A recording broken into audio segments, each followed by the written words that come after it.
Abraham Lincoln's childhood and early life.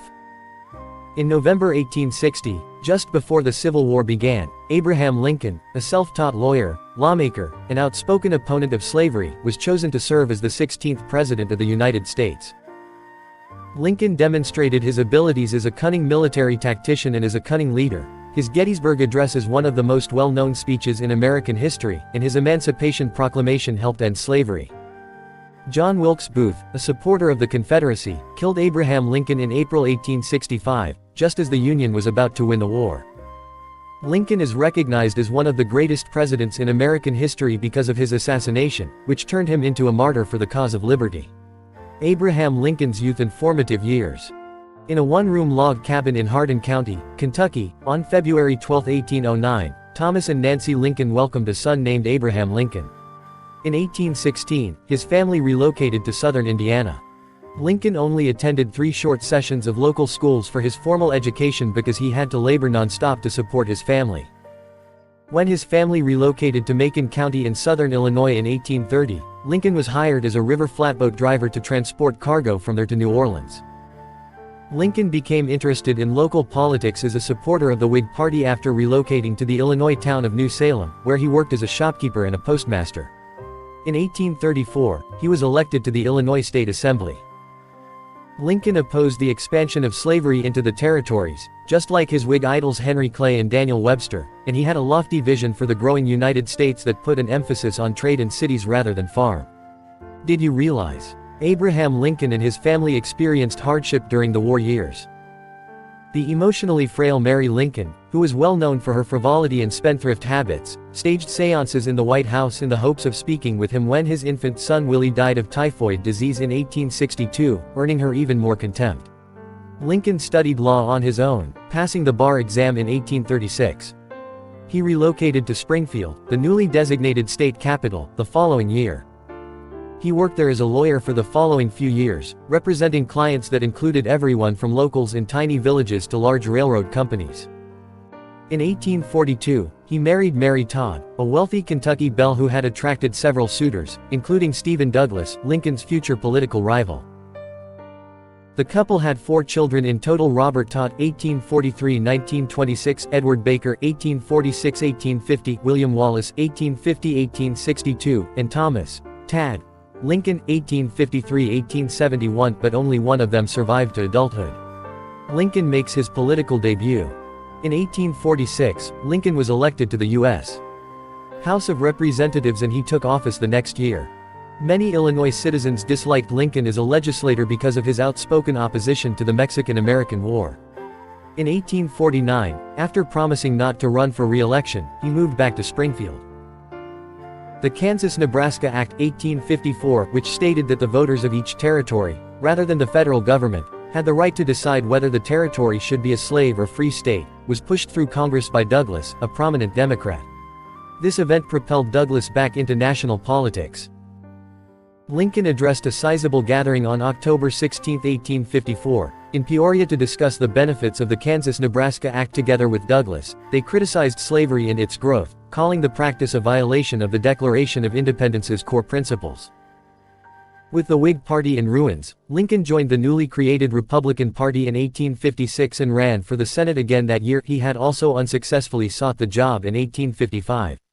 The Republican Party was founded primarily to oppose the expansion of slavery into the territories.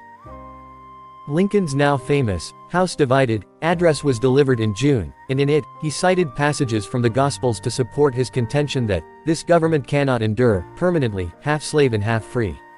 After that, Lincoln and Douglas engaged in a series of well-known debates. Even though Lincoln lost the race for the Senate, his performance helped establish his name on a national scale. The 1860 presidential campaign of Abraham Lincoln.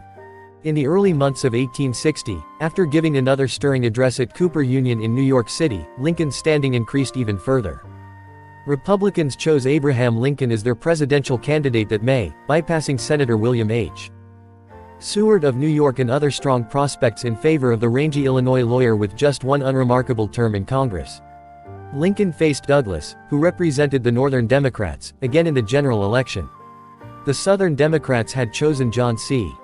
Breckinridge of Kentucky, and John Bell was a candidate for the newly formed Constitutional Union Party.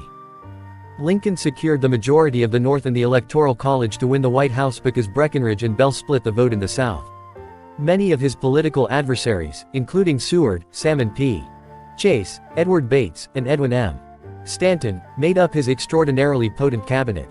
Lincoln's role in the Civil War.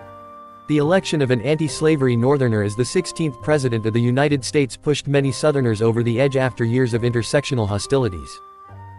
7 Southern states had already broken away from the Union by the time Lincoln took office as the 16th President of the United States in March 1861, creating the Confederate States of America. In April, Lincoln gave the order for a squadron of Union ships to supply the American fort at Fort Sumter in South Carolina. The Civil War got underway when the Confederates opened fire on the fort and the Union fleet. After the Union's hopes for a speedy triumph at Bull Run, Manassas, were crushed, Lincoln requested 500,000 more soldiers as both sides braced for a protracted battle. While Jefferson Davis, the Confederate commander, was a West Point alumnus, a hero of the Mexican War, and a former Secretary of War, Abraham Lincoln only had a brief and unremarkable stint of service in the Black Hawk War 1832, to his credit. He shocked many when he demonstrated his leadership skills in battle, picking the best commanders and picking strategies and tactics rapidly in the early years of the Civil War. Lincoln was frequently irritated by General George McClellan's refusal to move forward, despite the fact that his troops loved him. When McClellan failed to pursue. Following the Union victory at Antietam in September 1862, Robert E. Lee was relieved of command by Lincoln as his Confederate army began to flee. Lincoln faced criticism during the conflict for suspending some civil rights, such as the habeas corpus right, but he believed that such actions were necessary to win the conflict. Abolition Proclamation and the Gettysburg Address. The Preliminary Emancipation Proclamation, which went into effect on January 1, 1863, and freed all enslaved people in the rebellious states not under federal control, but kept those in the border states loyal to the Union in servitude, was issued by Lincoln shortly after the Battle of Antietam, Sharpsburg.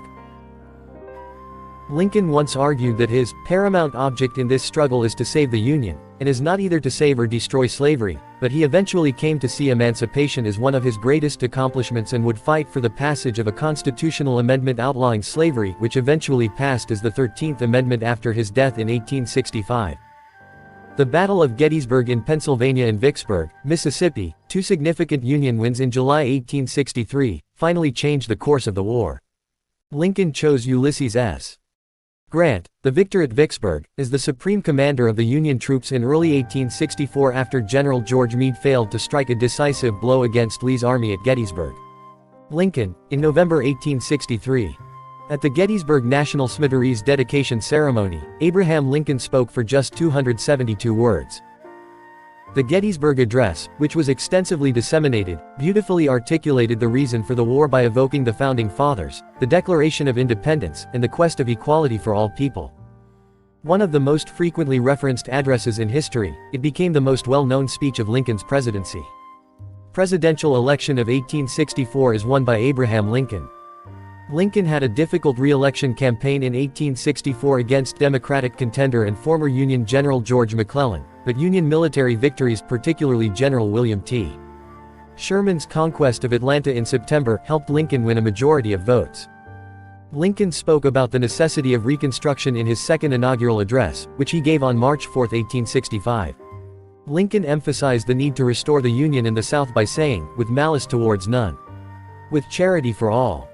On April 9, Lee submitted to Grant at Appomattox Courthouse, Virginia, as Sherman triumphantly advanced through the Carolinas after beginning his march to the sea from Atlanta.